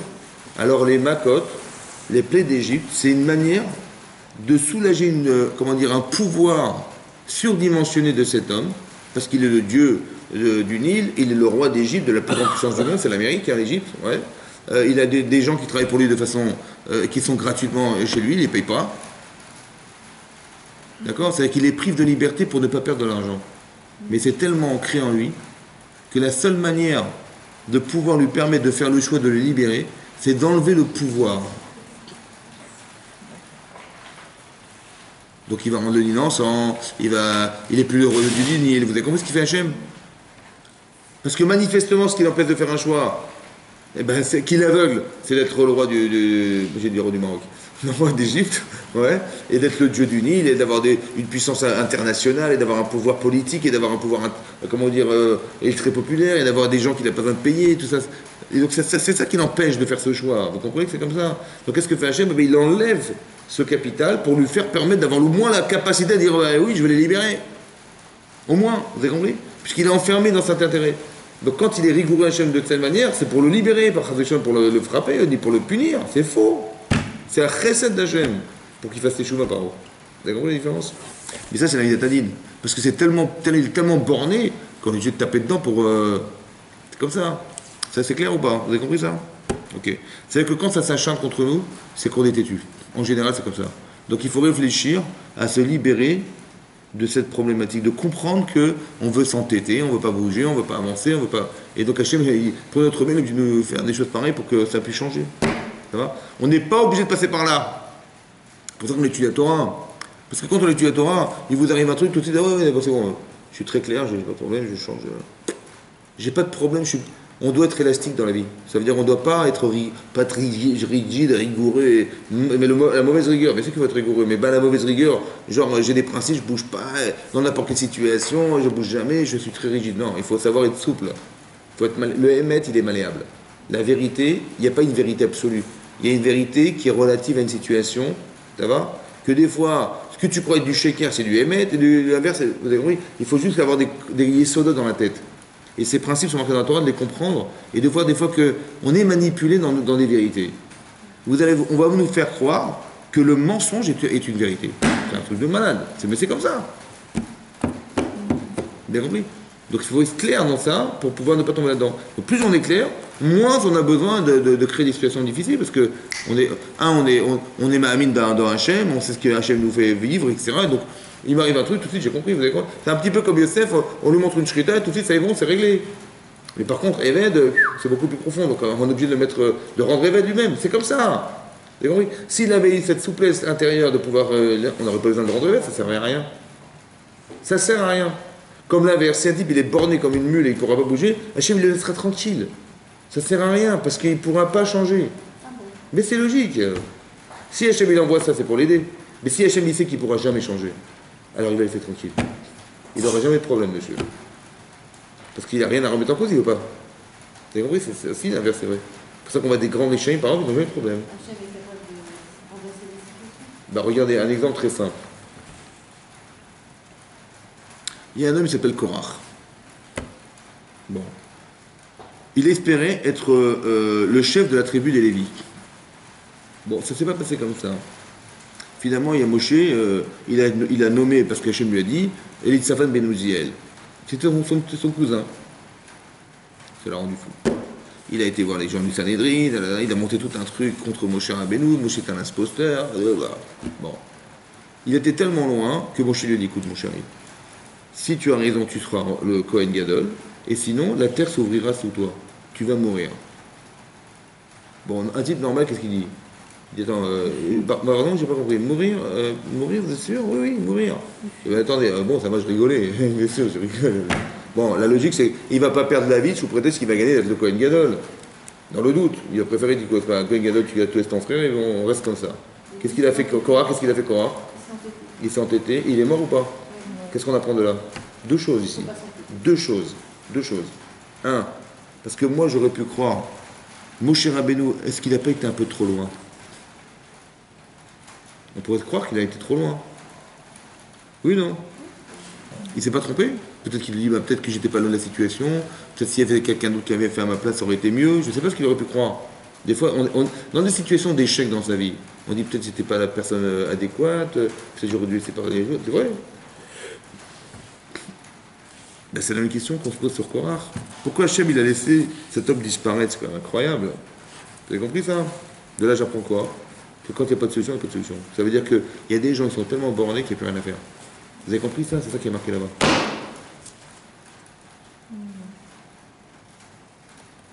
Que même devant la mort, il est suicidaire. Parce qu'il veut absolument, il est sûr de lui, il est sûr de je sais pas quoi. Qu'est-ce que tu veux faire avec des gens pareils? Donc c'est quand, vous avez compris ce que ça veut dire? Ça veut dire qu'il y a des situations où psychologiquement la personne est tellement fermée dans ses intérêts personnels qu'elle ne peut plus s'en sortir. Ça veut dire qu'elle ne peut plus envisager une autre vie que celle-là. C'est ça qui est marqué là. Ok. Donc dans ces cas-là, Hachem, il fait, même quand il fait Midatadin, c'est qu'il sait que ça peut s'arranger. Mais ça dépend du choix de l'homme. Ça dépend du choix de la personne, de la lecture qu'il va faire. Mais ça veut dire que c'est possible. Quand vous voyez qu'Hachem il s'acharne, des fois, c'est que c'est possible. Seulement, ça va dépendre de la personne, comment elle va le comprendre, va le comprendre. Mais même la Midatadin, c'est une rachamim. La Midatadin, la rigueur d'Hachem, c'est une manière subtile, entre guillemets, de montrer combien Hachem il aime les gens jusqu'à ce point. Parce qu'il veut qu'ils s'en sortent. Ça va? Toujours dans cet esprit-là. Je vous dis toujours, rendez Hachem intelligent, c'est très important. De le rendre intelligent. Pas qu'on dit Dieu c'est le professeur d'école, et quand il n'est pas content, et c'est lui qui domine. Souvent les gens disent, bah oui, normal, Dieu c'est le maître du monde, il fait ce qu'il veut. C'est pas comme ça qu'il faut réfléchir, on n'est plus à l'école. Hein. Il faut réfléchir intelligemment, qu'Hachem il est là que pour notre bien. Ça va? C'est comme des parents, voilà, c'est comme des parents. Quand des parents se fâchent, c'est parce ils nous aiment pas, c'est l'inverse. Ça va? Ben, c'est pareil. C'est comme ça qu'il faut le comprendre. Ça va? C'est-à-dire, mais à la limite infinie de l'amour. Pas genre des fois oui, des fois non.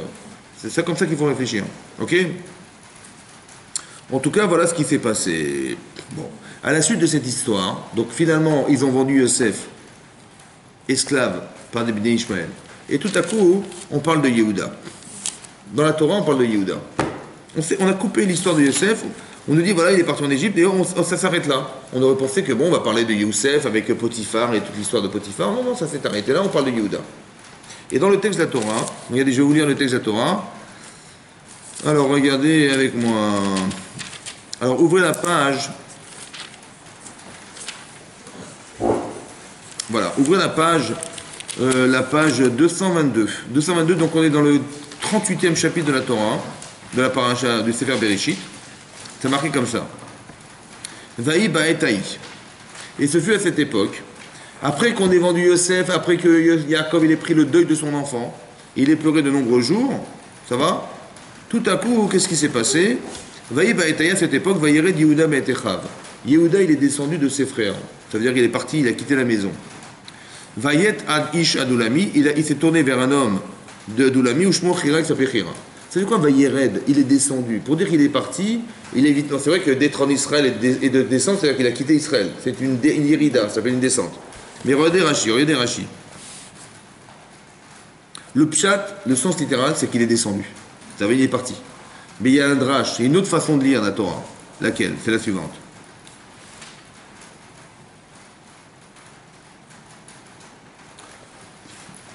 Regardez Rashi. Alors Rashi, il est où Rashi? On est le Pasuk Aleph, voilà. Voilà. Regardez la première ligne de la colonne de gauche, Pasuk Aleph dans Rashi. Vous avez trouvé? C'est marqué Vaï Ba'et Aïe, ce fut à cette époque.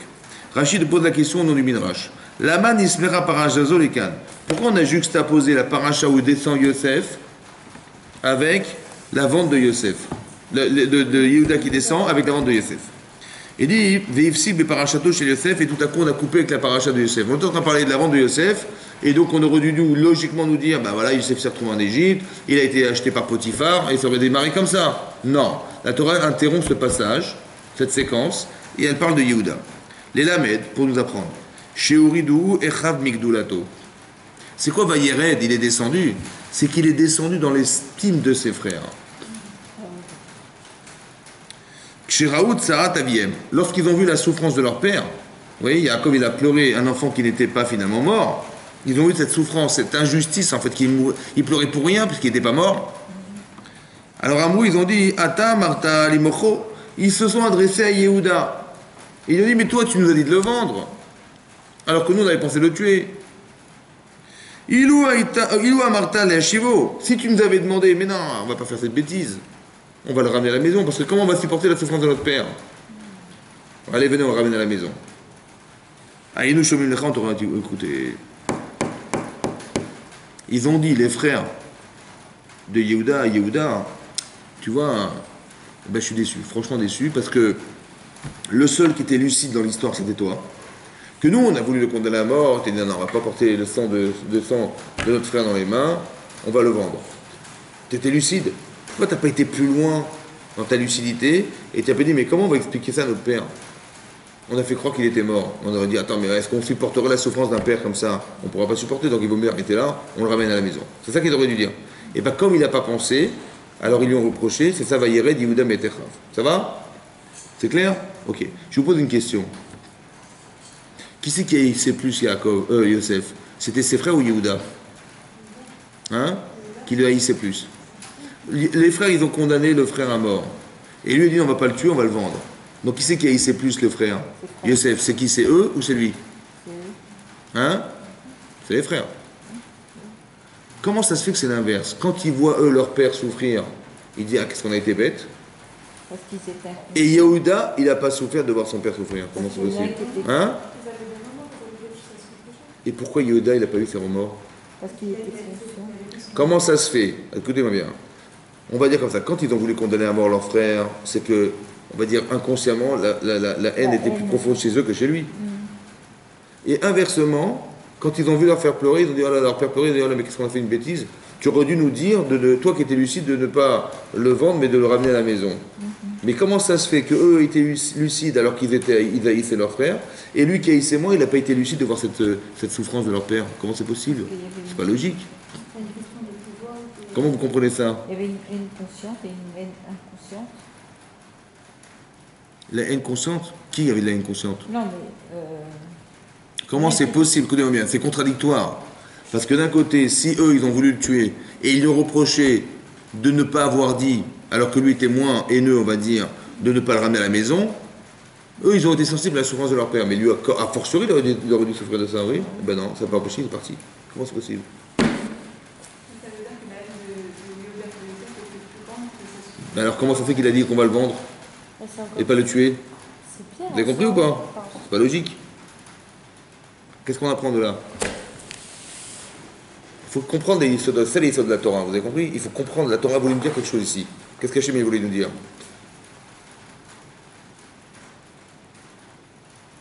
Quand on agit, on va jusqu'au bout. Hein? Quand on agit, on va jusqu'au bout. Et la réaction, c'est une réaction. Ils ont vu leur frère pleurer, ils ont regretté. Et lui n'a pas regretté. Comment ça se possible alors que lui, il haïssait moins son frère a priori que ses frères? Comment ça se comprend? Vous avez compris ça? Comment c'est logique? En fait, il faut comprendre une chose.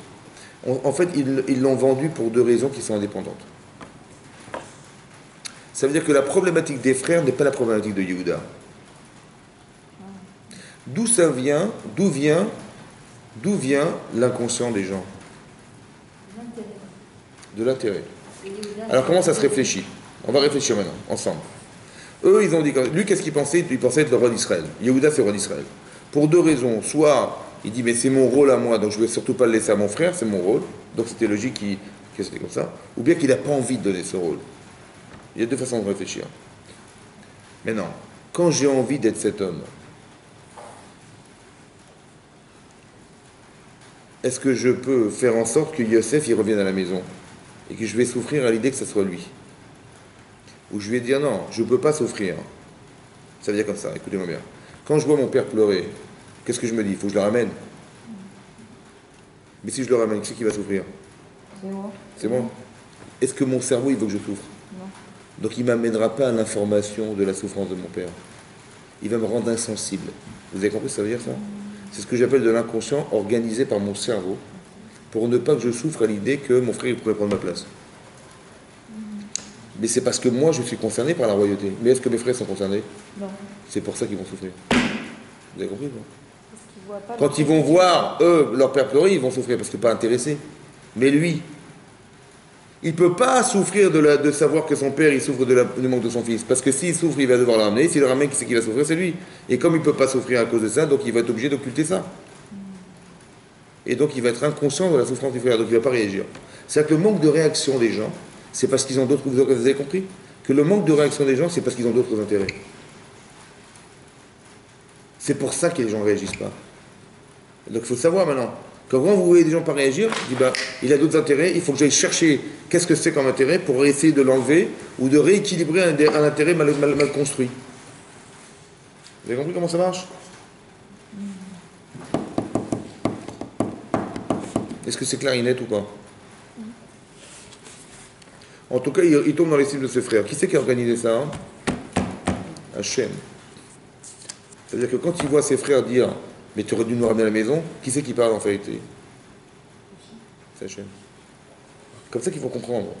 Quand j'entends dire, mes frères me dire « Mais qu'est-ce que tu as été bête, tu aurais dû nous dire de machin », je dis « Mais attendez, mais vous me dites à moi, mais pourquoi vous ne reprochez pas à vous ?» Ça va? Comme ça, je peux réagir. Ou je peux dire « En fait, c'est Hachem qui me parle. » Et qui me dit « Mais comment ça se fait que tu n'as pas réagi à cette situation ?» C'est la première chose à comprendre ici. Qu'est-ce qui est marqué ensuite dans la Torah? C'est marqué Vayered Sham Yehuda. Ouais. Je vais arrêter. C'est marqué que Vayeshem Yehuda, donc il est dans Vayar Yehuda Bat Ish al-Kenani. Vous êtes avec moi ou pas? Donc il a vu Yehuda, la fille d'un homme de Canaan, Ushmo Shua, s'appelait Shua.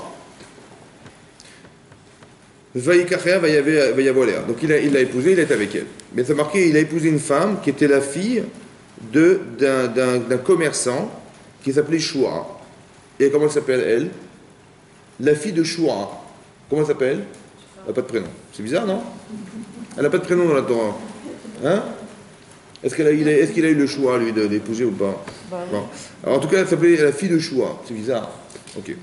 Vata'a Vatelet Ben. Elle est tombée enceinte, elle a accouché un garçon, Vaikra et Chemo Er. Et lui, il l'a appelé Yehuda, il l'a appelé Er. Ensuite, c'est marqué Vata'a Vatelet Ben. Elle est de nouveau tombée enceinte, elle a accouché d'un garçon, Vatikra. Elle l'a appelé Onan. Ensuite, c'est marqué Vatosefot Vatelet Ben. Et de nouveau, elle a eu un enfant, et elle l'a appelé Shela. Vaya Birziv Beitaoto. Et donc, elle vivait dans la ville de Gziv lorsqu'elle a accouché de tous ses enfants. Pas à Paris, mais à Gziv. C'est de quoi Gziv? C'est de quoi Kazav en hébreu? Kozev en hébreu. Mentir. Très bien. Vaikar Yehuda Isha, les R. Quand ils sont arrivés en âge de se marier, en âge qui s'est passé au moins une vingtaine d'années, ouais, en un passage qui s'est passé peut-être 20 ans, je sais pas, il a dit, Yehuda, il a dit, tiens, Er est en âge de se marier. Il a dit, je vais son aîné, donc Ushma, il a trouvé une femme pour lui, il s'appelait Tamar. Qui c'était Tamar? C'était qui Tamar? La femme de... Hein? Très bien. La fille de Shem. Et Shem, c'était qui? Le fils de Noach. La yeshiva de Shem Ve'ever. C'était un Tamid Chacham, Shem. C'était un tzadik, Shem. Sa fille, c'était elle. Donc il a trouvé une fille très bien pour son fils. Vaï Er, Bechor Yehuda, Ra Bene Hashem. Er, il était Ra. Comment on écrit Er? Aïn Resh. Ra, Resh Aïn. Er, il était Ra. Bene Hashem. Et donc, Vaïmeteou Hashem. Hashem l'a tué. Tu vois pourquoi? Il est mort, Er, il est mort. Vaïmer Yehuda. Donc, Yehuda, qu'est-ce qu'il dit, Yehuda? Il dit, les Onan.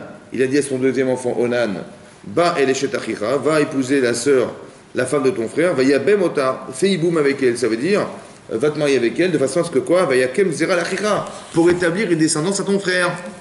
Parce que voilà, ton frère est mort, il n'a pas d'enfant, il n'a pas eu d'enfant. Au moins, permets-lui d'avoir des enfants à travers son ex-femme. Et comme ça, tu vas pouvoir lui donner une descendance. Voilà ce qu'il a dit. Vayidar Onan kilolo iye azara. Et a su Onan, en épousant cette femme, que ses enfants ne seraient pas à lui. Et donc, qu'est-ce qu'il allait avec elle? Mais sa semence, il a jeté à l'extérieur. Ça va? Pour ne pas avoir d'enfants avec elle. Parce qu'il s'est dit, à quoi ça sert d'avoir des enfants qui ne sont pas les miens? À quoi ça sert? Ça ne sert à quoi? Rien. Et de nouveau, et donc, Vaïra Abene Hashem, ça aussi était mal aux yeux de Hashem. Vayamot Gam Oto. Vayamot Gam Oto, il est aussi mort, lui. Alors, pourquoi il est marqué aussi? Pour dire qu'il est mort comme son frère. Et de là, Rachid le Midrash explique pourquoi il est mort, finalement. Pourquoi il est mort? Parce que il disait, mais cette femme, elle était très belle. Tamar était très, très belle. C'est une belle femme. Ouais. Et donc, il a dit, mais si elle tombe enceinte, elle va grossir. Ça va? Et moi, je ne veux pas une femme patatos. Et donc, qu'est-ce qu'il a dit? Il dit, je préfère qu'elle ne tombe pas enceinte. Attendez, pardon. Ça, c'est qui a pensé comme ça? Le premier. Le premier, c'est marqué Vayamot Gamoto, aussi lui. Pourquoi aussi? Pour dire qu'il est mort comme l'autre. Pourquoi il est mort comme lui? On sait pourquoi il est mort, ben, l'autre c'est pareil. Mais pour une autre raison. Là, il est mort parce qu'il disait, je ne vais pas avoir de descendance, ce ne sera pas mes enfants que ça sert. Donc il voulait avoir des relations avec cette femme sans avoir d'enfants. Et l'autre, il a fait la même chose pour ne pas avoir d'enfants, mais ne pas qu'elle grossisse ou qu'elle soit moche. Ça va? Vous avez compris comment ça résonnait ou pas? Ok. Ok. Ils ont fait Zera Levatala par intérêt personnel. Mais non, elle ne sera jamais mère, cette femme. Elle n'aura jamais le droit d'être mère. Ça va? Parce que monsieur, il pense que ça ne vaut pas le coup pour lui. Vous avez compris la souffrance qu'elle a dû occasionner? Vous avez compris ça? Comment ça se fait que Yehuda, il engendre des enfants pareils? Mais parce que lui aussi, Bizarre, hein? Par rapport à la faute qu'il a faite vis-à-vis de son frère. C'est bon parce qu'on engendre des gens qui nous ressemblent. C'est fou quand même, hein? Il a engendré des gens qui lui ressemblent. Pourquoi il a rendu son frère? Parce que lui, il a vendu son. Pourquoi il a été indifférent à la souffrance de son père? Vous avez compris ce que ça veut dire, ça? Ça veut dire qu'il va créer des enfants qui sont aussi indifférents que lui. Ah oui, C'est incroyable, hein? Ensuite, c'est marqué comme ça. Vayomer Yehuda et Tamar, Kalato. Je vis Almana. Installe-toi comme veuve, Bet Avicha, dans la maison de tes parents. Ad Igdal Shela, béni. Jusqu'à ce que mon fils, Shela, mon dernier enfant, il grandisse. Oui, il a dit ça, mais en fait, il a dit ça pourquoi? Ki Amar, Pen Yamut Gamhu, Be'echav. Peut-être qu'il va aussi mourir comme ses frères. Ouais, il a dit, je vais quand même pas lui donner mon troisième enfant qui me reste, alors que elle tue tous mes enfants, quoi. Va Teler, va Tamar, va Teshev, va Tavia, donc elle est partie. En fait, il a dit, retourne chez tes parents jusqu'à ce qu'ils grandissent, mais en fait, il n'avait pas l'intention de lui donner cet enfant, parce qu'il a dit, elle va le tuer comme elle a tué les autres. Or, la faute est plutôt début que de son C'est marrant qu'il n'a pas pensé que c'était lui. Il a pensé que c'était elle. Qu'est-ce que vous pensez d'ici? Qu'est-ce que vous en pensez? C'est plus facile, hein. Hein? C'est plus facile de penser que c'est l'autre. J'ai compris, mais est-ce que ça se fait? Comment ça se fait que les gens, ils n'ont jamais de problème? C'est toujours les autres. C'est là qu'on apprend ici, c'est là qu'on apprend. Qu'est-ce qu'on apprend? Il dit, moi, j'ai pas de problème. Moi. Oui, c'est à cause d'elle, c'est à cause de lui, c'est à cause de machin. Ouais, pédard. Ça va? Et d'où ça vient, ça? Oui, ici, dans ce cas-là.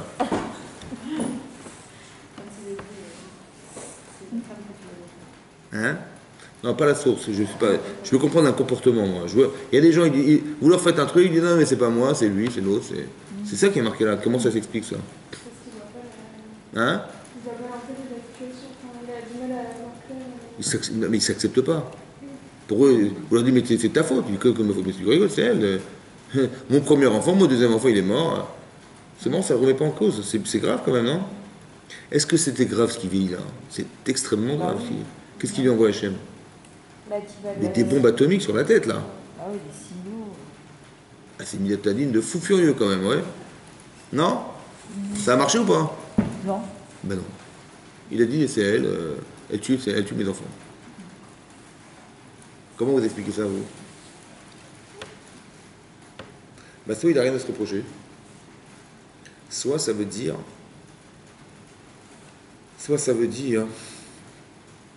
qu'il ne peut pas s'accepter fauteur. Parce que quelqu'un qui envoie la faute chez les autres, c'est qu'il ne peut pas s'accepter fauteur. Ça ne peut jamais être lui. Il peut pas. Il y a des gens qui n'arrivent pas à se dédoubler. Quand on fait teshuva, on se dédouble. Est-ce que vous comprenez ça? J'ai dit, je sais ce que j'ai fait et j'ai honte de ce que j'ai fait. Donc je suis double en fait. Mais il y a des gens qui n'arrivent pas à se dédoubler. Parce qu'ils ne veulent pas se dédoubler. Donc c'est toujours les autres. C'est que quand je trouve une raison, c'est comme ça. Plus je suis intelligent, plus ça peut être contre moi des fois. Parce que si je suis intelligent, je connais la halakha, qu'une femme elle peut avoir mazal de tueuse, ben ça m'arrange. Parce que comme ça, je dirais que c'est l'autre. Ça va?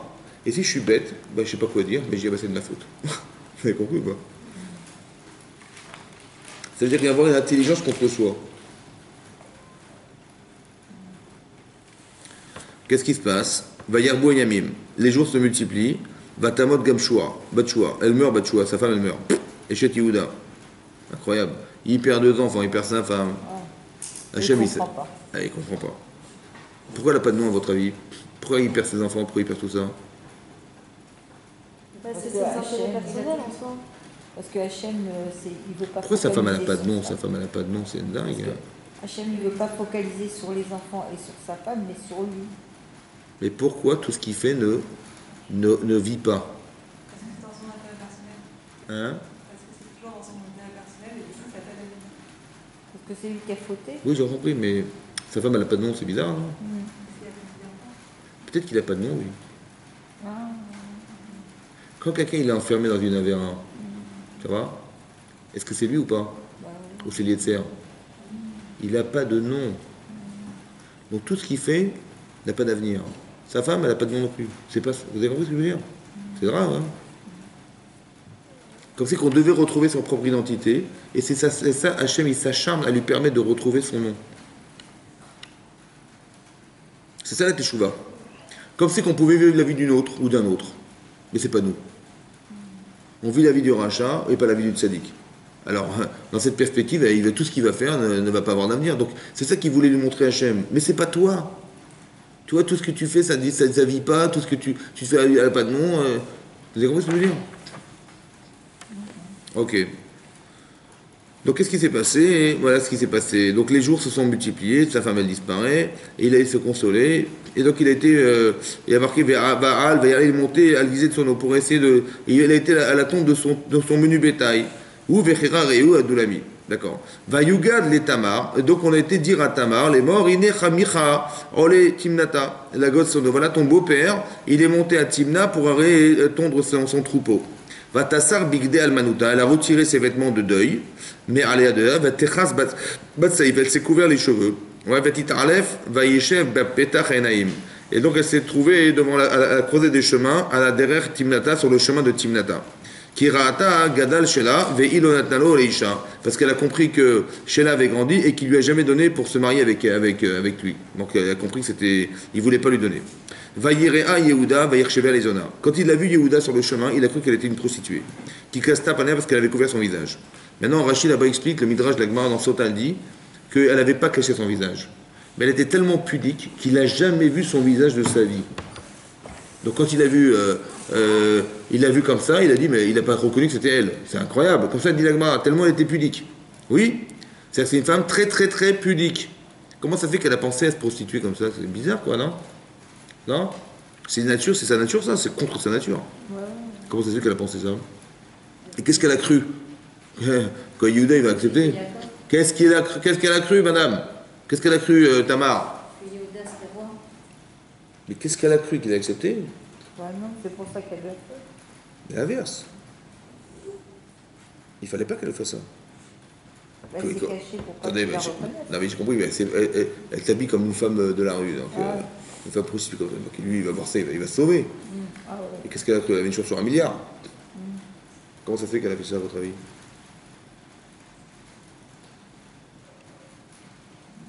Hein?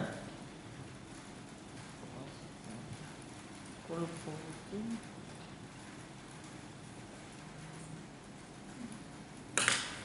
Yehuda, c'est roi d'Israël. David, il descend de Yehuda. David et le Mashiach. Elle voulait absolument faire partie de cette famille. Elle se sentait le devoir d'être la femme qu'elle avait tellement envie d'engendrer la royauté d'Israël. Mais non. Est-ce que l'Yitzhara, dans son cœur, il sait ce qu'elle pense? Il sait qu'elle veut être la femme de Yehuda, qu'elle veut avoir des enfants avec lui et qu'elle veut engendrer le Mashiach. C'est ça que ça veut dire. Je vais le faire en gros. Hein. Il le sait pas. Il va laisser faire Yitzhara ou il va se mêler? Hein? Mais il se mêler bien ou bien ou il va empêcher que ça se fasse ou pas? Parce que si le Mashiach arrive un jour, c'est lui, il va disparaître. Donc sachez une chose, que quand lui, tout ce qui va le faire disparaître, il va s'acharner pour ne pas que ça se fasse. Vous savez ce qu'on apprend d'ici? Elle a fait croire qu'elle allait faire une avéra. Le Tsara, il va dire, bon, bah, c'est bon, elle est folle. Vous avez compris ce qui se passe? C'est un truc de malade qui est marqué là. Vous avez compris ou pas? Ah, c'est le 4e degré, hein. C'est vicieux. Hein? Ah ouais, tu m'étonnes. Parce qu'elle sait ce que le Tsara il pense d'elle. Donc elle va faire en sorte elle va tromper son Yetzer en faisant croire qu'elle va faire une avéra. Et elle sait qu'Hachem, il va la suivre. Parce que c'est de la Torah, ce que je vous dis. Vous avez compris ça? C'est un truc de fou, ça. Pour contrecarrer le Yetzara. Par exemple, le Ramban, il dit le même Yesod. Le Ramban, Nachmani, il dit comme ça. À Kippour, qu'est-ce qu'on fait à Kippour? On amène 2 boucs. Ouais. Un, l'Hachem, et un, la Azazel. L'Hachem, ben, ce korban-là, il va servir à expier la faute de toute l'Israël. Et le deuxième, au jeu du haut d'une montagne. Bizarrement, mais ils sont identiques. On est obligé de tirer au sort pour savoir lequel il va être l'Hachem et l'autre la Azazel. On est obligé de tirer au sort. Tellement ils sont identiques, la même couleur de poil, la même couleur de sang, tout pareil. Mais pourquoi on fait ça? Le Ramban, il dit, vous savez pourquoi on fait ça? Pour faire croire au Yitzhara qu'on fait Vodazara. Comme ça, il nous laisse tranquille. Parce que si Si on va faire emmener un corban qui va expier toutes les fautes du cas d'Israël, il va s'acharner pour que ça ne peut pas se faire. Vous comprenez ou pas? Pour que ça soit comme ça, un iré kéchet, ça veut dire, comme si qu'il faisait une avera, voilà, on fait vous avera, mais en fait, c'est quelque chose que je vis de l'intérieur. Je me prends pas au sérieux, comme si je me prenais pas au sérieux. C'est un truc de fou qui est marqué là. Parce qu'elle savait très bien qu'elle aurait peut-être pas résisté au Yitzhara. Alors elle a fait comme si, pour pas qu'il se mêle. Vous avez compris? Mais c'est pas dangereux. Elle a enlevé une barrière. Hein? C'est pas dangereux. Mais c'est ça le chidouche gadol. C'est-à-dire qu'elle avait l'intelligence d'aller contre sa nature, parce que c'est une femme qui est très très pudique, on voit même pas son visage, c'est une femme extrêmement pudique. Ouais. Mais c'est aussi pour ça qu'elle a eu le mérite d'engendrer le Mashiach. Parce qu'elle a une snout incroyable, c'est une femme d'une pudeur fondamentale. Mais elle n'a pas utilisé contre elle cette pudeur, vous avez compris? Parce qu'elle savait derrière que comme elle devait engendrer quelque chose d'énorme, il arrive à s'acharner contre elle, donc elle va faire comme si que. Pour ne pas que ça se mêle. Vous avez compris ce que je veux dire? C'est un grand issa dans la vie, ça. Ok? Donc elle a fait comme ça. Et qu'est-ce qu'elle a fait? Elle lui dit, et lui, comment ça se passe? Le Midrash explique. Ouais. Comment ça fait qu'il a accepté? Parce que là-bas, il a eu envie d'elle. Et le Midrash explique que c'est un ange qui est rentré en lui, qui lui a donné envie d'elle, et qui lui a dit, de toute façon, il va avoir des rois de cette femme. Et donc, il a accepté d'aller avec elle. Il lui a dit, voilà, elle a dit, mais qu'est-ce que tu me donnes en échange? Il dit, bah, je te donne un gdizim. Un gdizim. Il a proposé un chevreau. Ça vous rappelle rien? Hein? La tunique. Boalia. Ça va? Il a dit un gdizim. Il dit, je te donne un chevreau. Mais le chevreau, c'est le chevreau de l'époque. Qu'ils ont utilisé pour asperger la tunique. Vous avez compris? C'est quoi ce... Pourquoi il a dit un truc qu'il n'avait pas? Qui c'est qui lui a fait dire ça? Pour qu'il fasse ses chouvas. C'est un mot-clé. Ça a marché ou pas? Ça n'a pas marché. Après, il a marqué, elle lui dit, bon d'accord, je veux bien, mais tu la passes de chevreau, qu'est-ce que tu me donnes en gage? Il dit, donne-moi ta bague, donne-moi ton bâton et donne-moi ton vêtement. Ok. Alors écoutez-moi bien. Il lui a donné ça, il est avec elle. Au bout de 3 mois, elle est enceinte. Et les gens viennent lui dire, écoutez, ta belle-fille, elle est enceinte, elle n'est pas mariée. Ils l'ont jugée au tribunal. Il y avait Yaakov, Yitzhak et Yehuda. Il a dit, elle est condamnée à mort. Qu'est-ce qu'elle a fait, elle? Elle a dit, voilà, j'ai le bâton. Elle ne retrouvait pas le bâton. De Midrash Rabbah, il dit qu'elle ne retrouvait pas ni le bâton, ni la bague pour se justifier. Le Yitzhara, il avait caché pour qu'elle meure. Vous avez vu le Yitzhara, comment il est? Et elle a pris toutes ses forces, elle a dit, mais il faut que je retrouve. Et le malach Gabriel est venu, il lui a montré que voilà, le bâton, elle a vu, elle a retrouvé. Et quand elle a retrouvé, elle n'a pas été voir cet homme en lui disant, écoute, je suis désolé, mais je suis enceinte de toi, pas d'histoire. Elle a dit non. Elle a demandé à quelqu'un, écoute, va lui remettre. Akerna, je t'en prie, reconnais de qui vient ce bâton, cette bague. Akerna, je t'en prie, reconnais. Qui c'est qui a dit ça? C'est lui, Yehuda, il a dit à son père, je t'en prie, reconnais la tunique de ton fils. Les mêmes mots-clés, vous avez compris? Ça veut dire qu'Hachem, qu'est-ce qu'il fait Hachem? Il est en train de lui dire, tout ce que tu vis, c'est à cause de ce que tu as fait un jour. Vous avez compris comment ça marche? Ça veut dire qu'il faut entendre dans sa vie des trucs qui sont des révélateurs, des mots-clés, qui permettent à la personne de faire teshuva. C'est ça qu'Hachem voulait faire. Comme ça explique Rashi. Akerna, je t'en prie, reconnais. Mais écoutez-moi bien. Elle a dit, je t'en prie, reconnais. C'est-à-dire qu'elle le donnait comme ça, elle dit, s'il accepte, tant mieux, et s'il refuse, ben, je préfère mourir. Pour ne pas faire honte. De là, l'Agma dans Sota explique qu'il est préférable de se jeter dans une fournaise ardente que de faire honte à son prochain par abîme. C'est de là qu'on apprend. Écoutez-moi bien les Yetzirah qu'elle avait, elle. Je sais pas, moi, n'importe quelle femme au monde, elle a dit, écoute, il n'y a pas d'histoire, je suis enceinte de toi, ne commence pas à mentir. Lui, il avait un grand Yetzirah de mentir. Parce qu'il était Avbeddin, c'était le chef des tribunaux de l'époque. Donc s'il va dire, vous savez, l'enfant qu'elle a, c'est de moi, et c'est fini, sa carrière est terminée. Oui, non? Donc il avait un grand Yetzirah de mentir ou pas? De dire, mais oui, c'est mon bâton, mais bien sûr que c'est mon manteau, bien sûr que c'est ma bague, mais elle les a volés, madame. Et donc il aurait été tranquille, elle serait morte tranquille. Il a dit, non, non, Tzad Kamimeni. Elle a raison, et ses enfants sont de moi. C'était dur ou pas? Bah oui, parce il a été maudé ou pas? Il a reconnu ce qui s'est passé? Oui. Vous savez ce qu'il a fait Hachem? Jusqu'à quand tu vas garder le silence? Jusqu'à quand tu ne vas pas être maudé que tu es en faute? Jusqu'à quand ça va durer? Et Hachem, il a fait ça jusqu'à ce qu'il dit je reconnais que. Il a perdu ses enfants, il n'a pas reconnu. Il a vu son père pleurer, il n'a pas reconnu. Il a fait tout ça. Qu'est-ce qu'il a fait au départ Hachem? Il a fait un clin d'œil au départ Hachem. Il dit, voilà, je vais t'envoyer tes frères. Ils vont dire que comment ça fait que tu n'es pas sensible à la mort de ton frère par rapport à ton père qui pleure un enfant qui n'est pas mort. Un clin d'œil. Ça a marché, ça n'a pas marché. Et jusqu'à ce qu'il perd sa femme, il perd ses gosses et machin, ça n'a pas marché, ça n'a pas marché. Jusqu'à quand ça va marcher? Même elle va mourir, ça n'a pas marché. Qu'est-ce qu'il va dire? Je suis modé. Vous avez compris ce qui se passe? Ça veut dire qu'Hachem il s'acharne derrière pour qu'il arrive à dire. Et c'est ça Yehuda. Yehuda c'est quoi Yehuda? C'est modé, il reconnaît son erreur. Et là il devient Meler. Vous avez compris? Il n'a pas de nom, il retrouve son nom maintenant. Ça veut dire que le véritable homme c'est lui, c'est ça. C'est ça, il faut qu'il arrive à dire je reconnais. Et tout ça qu'il a fait, tout ça a fait Hachem pour qu'il arrive à dire je reconnais. Vous avez compris ce qui se passe? Ça veut dire que c'est très dur ce qu'il est en train de vivre. Il a un gros Yitzhara de refuser.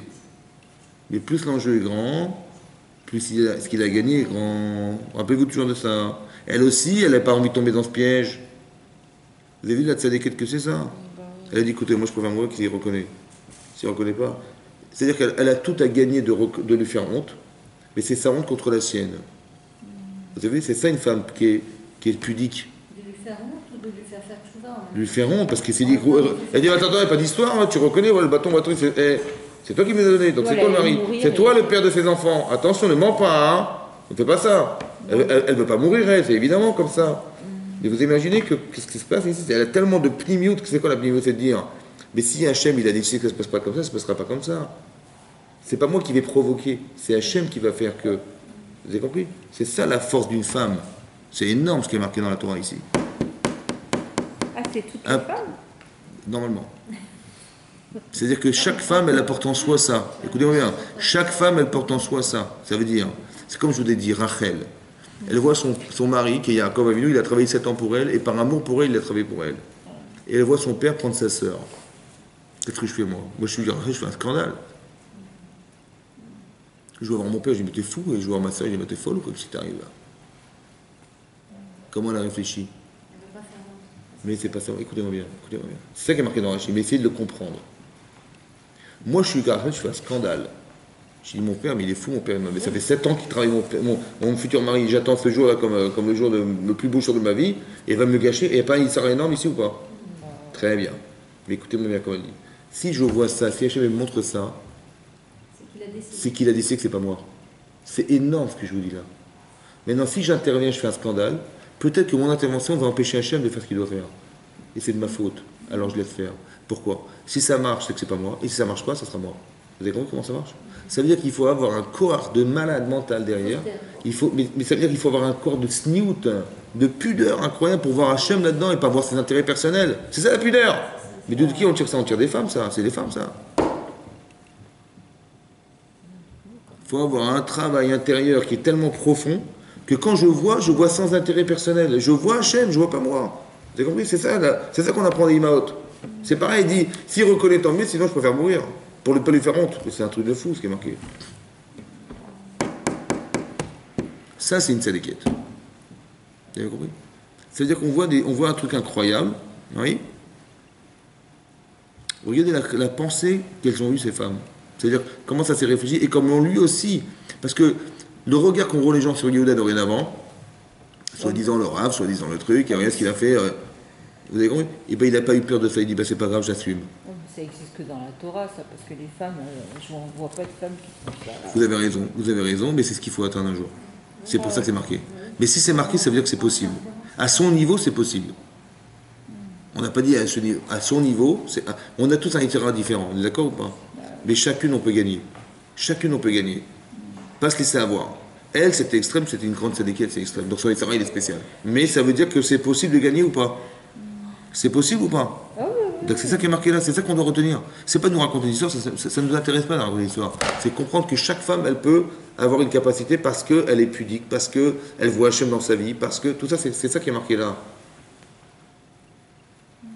Parce que moi, je pourrais me dire, moi je suis Tamar, et je dis, attends, j'ai les preuves de ce que c'est lui qui est le fils de, c'est lui le père des enfants que je porte. Il va pas me faire attention, il n'y a pas d'histoire. Et tout de suite, je vais au Bédine, je dis attention, non, mais il n'y a rien à faire, je provoque la. Je dis bon, je lui fais honte, mais de toute façon, j'ai rien à faire. Il va avoir honte, c'est son problème. Vous avez compris? Cette démarche, elle n'est pas vraie. C'est ça qu'elle veut dire. Parce que je peux y gagner la même chose en lui permettant de faire tchouva.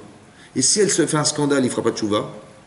Peut-être qu'il va avoir un itzara de dire, ben non, c'est pas moi, je suis désolé, parce que par frustration, parce que je l'ai provoqué, ou bien je lui permets de faire ce choix parce que je le respecte. Voilà, ça va loin, hein, vous avez compris comment ça marche? C'est comme en couple. Je peux engueuler mon mari, parce que la vérité c'est comme ça, et lui par frustration il va se bloquer, il va dire non, je suis désolé, il va refuser. Pourquoi? Parce que vexé. Ou je lui dis non, je te respecte, c'est dommage que tu te comportes comme ça, tu es intelligent, tu es machin. Il va dire, bah, tu me respectes, je te respecte, je suis d'accord. Vous avez compris, c'est incroyable, mais c'est comme ça que ça marche. Parce que plus j'engueule les gens, et moins j'ai de chances d'être écouté. C'est logique ou pas? Ah oui, c'est logique. Plus j'engueule les gens, plus je le mets dans une disposition où il ne pourra pas accepter. Et donc s'il refuse, bah, c'est logique parce que monsieur il a son amour propre. Et l'inverse aussi, hein, c'est pareil. Quand c'est un type, il engueule sa femme, il la traite de je sais pas quoi. Ouais. Et ben c'est pareil, sa femme elle va se vexer, elle va dire bah tu parles comme ça, bah, je t'écoute même pas. Je suis pas prêt à écouter quelqu'un qui ne me respecte pas.